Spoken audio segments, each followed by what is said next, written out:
Assalamualaikum warahmatullahi wabarakatuh. Alhamdulillah, alhamdulillahirabbil alamin. Puji syukur senantiasa kita panjatkan kehadirat Allah Subhanahu wa taala yang pada kesempatan pagi hari ini alhamdulillah kita masih diberikan nikmat kesempatan oleh Allah Subhanahu wa taala, sehingga pada kesempatan pagi hari ini tetap dalam keadaan yang sama, yaitu di masa pandemi ini alhamdulillah kita masih diberikan kesempatan oleh Allah, kita masih diberikan nikmat hidup oleh Allah, sehingga kita bisa bertemu kembali ya dalam suasana yang penuh keprihatinan seperti ini. Yang perlu kalian ketahui bahwasanya protokol kesehatan ini hendaknya senantiasa untuk dijaga, dilaksanakan, sehingga nanti pada akhirnya pandemi ini bisa berakhir, tentunya itu semua atas seizin dari Allah Subhanahu wa taala. Baik, kita lanjutkan pertemuan daring kita yang sudah masuk beberapa pertemuan untuk semester 2 ini. Kalau kalian perhatikan dari pengumuman informasi yang ada, bahwasanya pembelajaran kita setelah pelaksanaan ujian semester dari tanggal 2 kemarin sampai tanggal 25, nanti kita pembelajaran secara online, kemudian penerimaan rapat tanggal 26. Setelah itu kalian bisa libur untuk sementara waktu, dan nanti insya Allah tepat pada tanggal 9 Januari kalian sudah harus kembali ke pondok, insya Allah. Mudah-mudahan semua ini mendapatkan kemudahan dari Allah Subhanahu wa taala. Baik anak-anakku kelas 11 A dan B yang dirahmati Allah Subhanahu wa taala, pada pertemuan yang lalu kita sudah membicarakan tentang struktur proposal ya. Dari berbagai macam struktur proposal itu, intinya secara garis besar proposal secara struktur dibagi menjadi dua, yaitu pengenalan masalah dan prosedur atau langkah-langkah penyelesaian masalah. Nah, pada kesempatan pagi hari ini kita akan membahas tentang ciri-ciri kebahasaan di dalam sebuah proposal ya. Lebih tepatnya ada di halaman 166 ya, ciri-ciri kebahasaan proposal. Beberapa ciri kebahasaan yang menandai sebuah proposal ya tampak di dalamnya.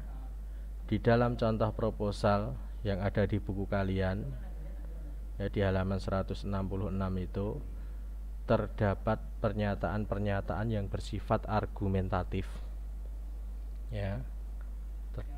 Jadi intinya di dalam kebahasaan proposal itu terdapat pernyataan-pernyataan yang bersifat argumentatif. Argumen yang dimaksud antara lain tentang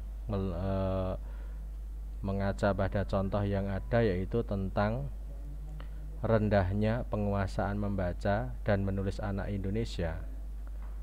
Argumen-argumen tersebut dikutip dari sumber-sumber tertentu yang disertai pula dengan sejumlah fakta ya. Di dalam proposal lainnya, argumen-argumen tersebut seringkali menggunakan konjungsi penyebaban seperti sebab, karena, dan oleh karena itu. Jadi untuk ciri kebahasaan proposal yang pertama adalah yang banyak menggunakan kata-kata argumentatif. Banyak menggunakan kata-kata argumentatif.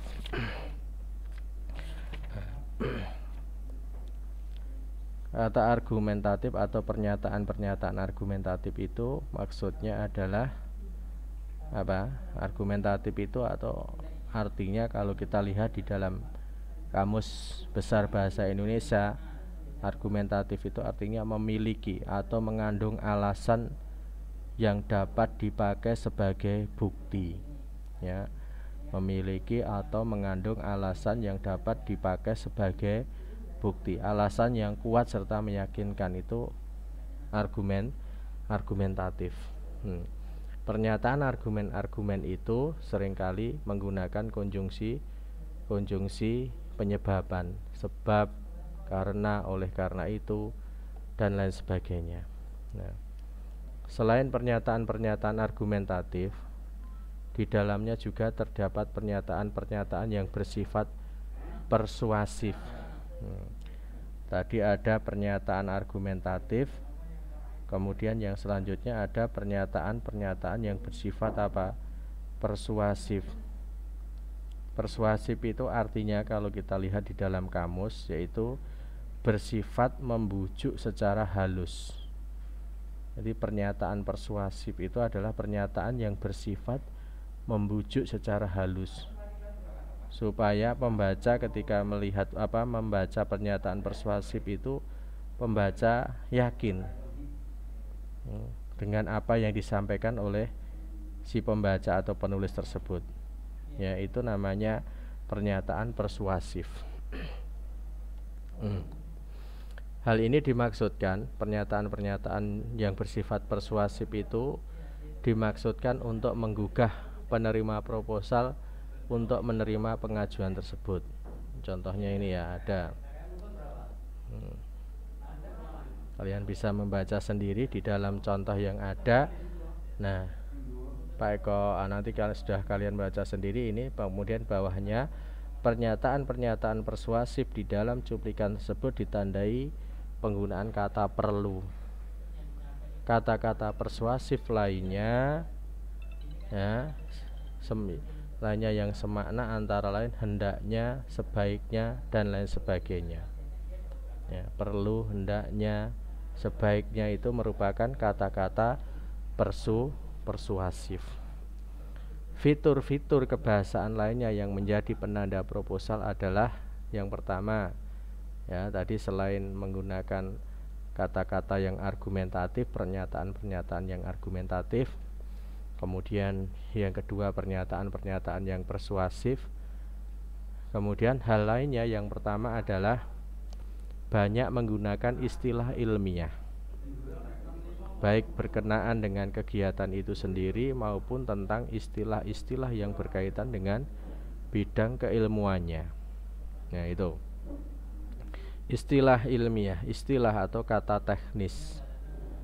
Dulu di kelas 10 kita sudah pernah membahas tentang ini. Malah dulu kita sudah membicarakan tentang perbedaan antara istilah dengan kata. Nah, itu sekarang sudah tidak usah Pak Eko ulang kembali. Intinya di dalam proposal banyak menggunakan istilah ilmiah. Nah, misalnya di situ ada contoh-contohnya istilah atau kegiatan yang berkaitan dengan penelitian. Ini ada abstrak, hipotesis, kemudian populasi, sampel, triangulasi. Istilah-istilah di bidang keilmuannya buta huruf, calistung, pendidik, supervisi, tutor, dan lain sebagainya. Itu yang pertama, banyak menggunakan istilah ilmiah. Kemudian yang kedua, banyak menggunakan kata kerja tindakan. Kata kerja tindakan itu istilah lainnya adalah kata kerja material, ya. Banyak menggunakan kata kerja tindakan yang menyatakan langkah-langkah kegiatan. Dalam hal ini masuk pada metode penelitian atau prosedur penelitian. Berlatih, membaca, mengisi, mencampurkan, mendokumentasikan, mengamati, melakukan. Nah, seperti itu. Kemudian yang ketiga, menggunakan kata-kata yang menyatakan pendefinisian, ya. Menggunakan kata-kata yang menyatakan pendefinisian yang ditandai oleh penggunaan kata merupakan, adalah, yaitu, yakni. Itu kata-kata pendefinisian. Atau kita kenal dulu dengan istilah apa? Kopula. Kopula sama dengan kata-kata yang menyatakan pendefinisian atau kopula. Kemudian menggunakan kata-kata yang bermakna perincian, seperti selain itu, pertama, kedua, ketiga. Perincian-perincian yang dimaksud banyak pula yang menggunakan urutan angka 1, 2, 3 dan seterusnya. Kata-kata yang bermakna perincian. Kemudian yang kelima, banyak menggunakan kata-kata yang bersifat keakanan, seperti akan, diharapkan, direncanakan. Hal tersebut sesuai dengan sifat proposal itu sendiri sebagai suatu usulan, rencana ataupun rancangan program kegiatan. Kemudian yang terakhir, yang keenam, menggunakan kata-kata bermakna lugas atau denotatif. Hal ini penting guna menghindari kesalahan pemahaman antara pihak pengusul dengan pihak penerima usul atau penerima proposal. Di samping ciri-ciri tersebut, proposal haruslah menggunakan ragam bahasa baku, baik itu dalam penggunaan kata-katanya maupun struktur kalimatnya. Hal ini terkait dengan tipe dari proposal itu sendiri yang termasuk jenis tulisan ilmiah. Dengan ragam bahasa baku, isi suatu proposal menjadi lebih mudah dipahami oleh semua kalangan karena bahasanya yang bersifat standar. Itulah anak-anakku kelas 11A dan B yang dirahmati Allah SWT. Jadi kaidah kebahasaan dalam proposal, ciri-ciri bahasa dalam proposal. Yang pertama tadi apa? Kata-kata argumentatif, alasan yang kuat serta meyakinkan, argumentatif. Kemudian menggunakan kata-kata yang bersifat apa? Persuasif, ya, ajakan secara halus. Kemudian yang selanjutnya banyak menggunakan istilah ilmiah, kata kerja tindakan atau kata kerja material, kemudian kata yang menyatakan pendefinisian, kemudian kata yang bermakna perincian, bersifat keakanan, kemudian kata-kata yang bermakna lugas, dan juga yang tidak kalah pentingnya adalah kata-kata yang bermakna denotatif atau lugas atau menggunakan ragam bahasa baku. Itu yang bisa Pak Eko sampaikan untuk pertemuan kita pada kesempatan pagi hari ini. Kurang lebihnya Pak Eko mohon maaf. Assalamualaikum warahmatullahi wabarakatuh.